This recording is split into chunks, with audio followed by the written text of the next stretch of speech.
Hello, and welcome to the Clarity Ledger. Have you ever wanted to invest in the stock market but felt completely overwhelmed? For decades, new investors faced a difficult choice. On one hand, you could try to pick individual stocks, like Apple or Amazon. But trying to find the next big winner is incredibly difficult and risky. It's like trying to find a needle in a global haystack. On the other hand, you could give your money to a traditional mutual fund manager. They would do the stock picking for you, but in return, they would charge high fees that eat away at your long-term returns, year after year. It felt like there was no perfect option. But what if there was a third way? A way to get the diversification of a mutual fund, but with the low costs and flexibility of trading a single stock? In the 1990s, a revolutionary financial invention came along to solve this exact problem. This is the story of one of the most powerful tools for the modern investor, the ETF, or Exchange Traded Fund. So what exactly is an ETF? The simplest way to understand it is to think of a shopping basket. Imagine you want to invest in the entire US economy. To do that, you'd need to buy shares in the 500 largest American companies, like Apple, Microsoft, Amazon, Google, and so on. Going to the stock market supermarket and buying all 500 of these stocks one by one would be incredibly expensive and time-consuming. Now, imagine there was a pre-packaged basket on the shelf labeled Top 500 US Companies. By picking up this one basket, you instantly get a small piece of everything inside. An ETF is that basket. When you buy just one share of an S&P 500 ETF, you are instantly buying a tiny fraction of all 500 companies in the index. You get instant diversification. And here's the best part. This basket is bought and sold on the stock exchange all day long, just like a single stock. Its price goes up and down with the market, and you can buy or sell it with a simple click of a button. It is a simple, low-cost, and powerful way to invest. So, you now understand the core idea of an ETF as a powerful, easy-to-trade basket of investments. But the real power comes when you realize there isn't just one type of basket.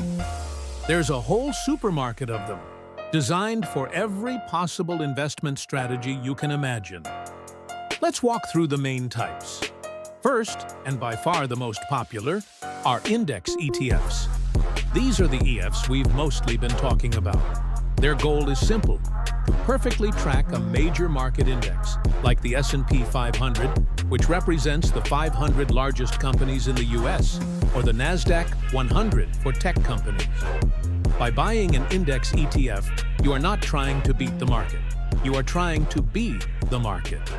It is the foundation of a simple, powerful, long-term investment strategy. Next, we have sector ETFs.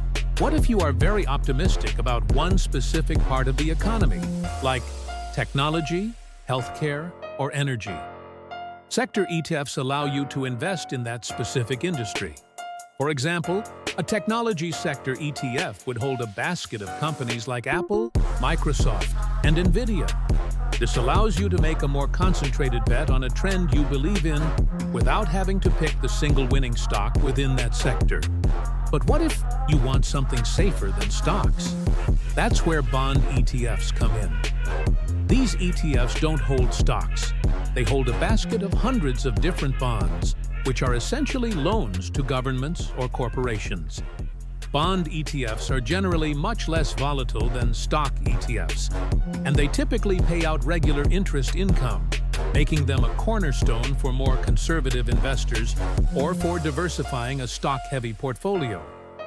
You can also invest in raw materials using commodity ETFs.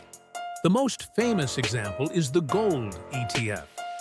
Instead of buying and storing heavy physical gold bars, you can buy a share of a gold ETF that tracks the price of gold. There are also ETFs for other commodities like oil and silver. These are often used by investors as a hedge against inflation. And finally, for those who love receiving regular payments, there are dividend ETFs. These funds specifically build a basket of stocks from companies that are famous for paying high and consistent dividends. This strategy provides you with both the potential for stock price growth and a steady stream of passive income. Okay, that was a lot of information, but now you know the main tools available in the ETF universe. By the way, if you've just discovered a new type of ETF you didn't know about, or if this explanation brought you some clarity, do me a favor and hit that like button. It's a huge help and lets us know this content is valuable. And we're curious to hear from you. Which type of ETF are you most interested in for your own portfolio? Index, sector, or maybe dividends?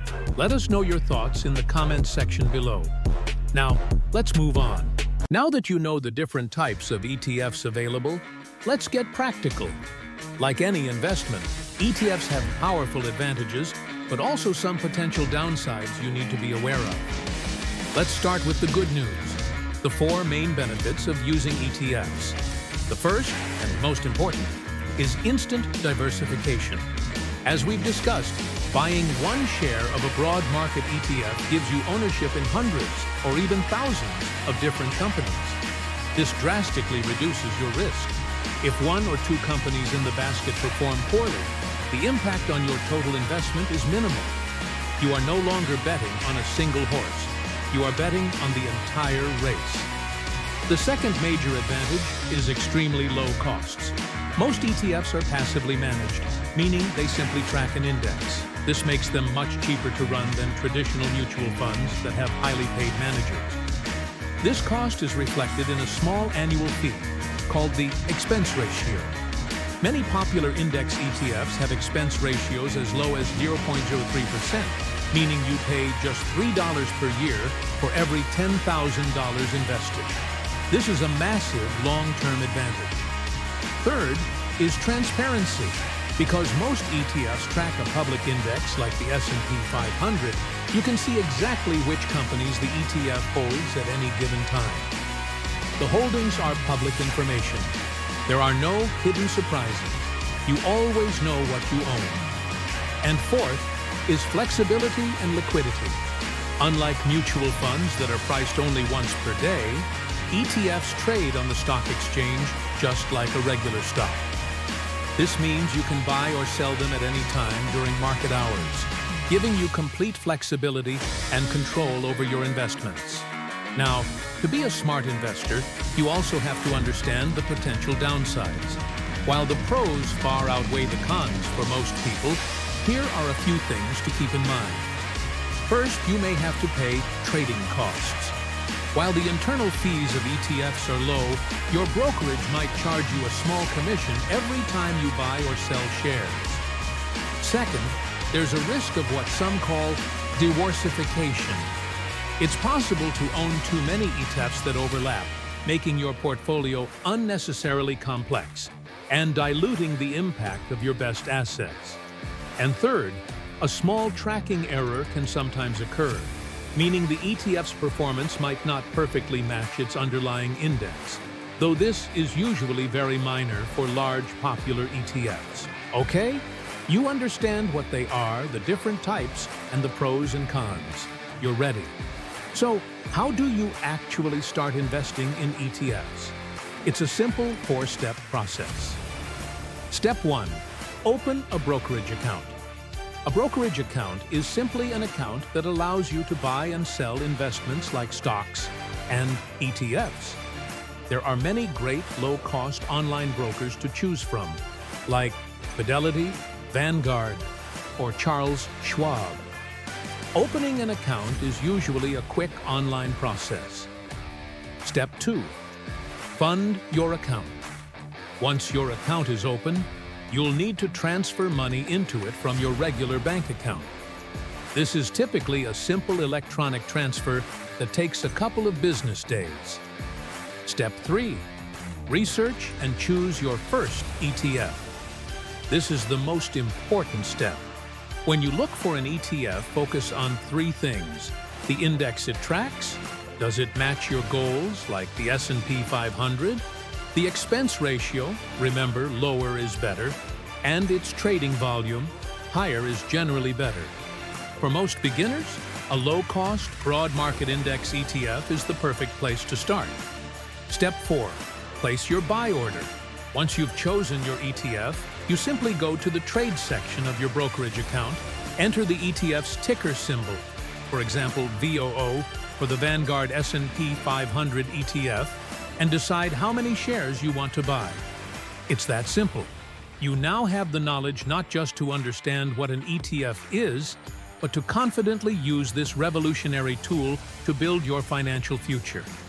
It's one of the most accessible and powerful ways for anyone to start building long-term wealth.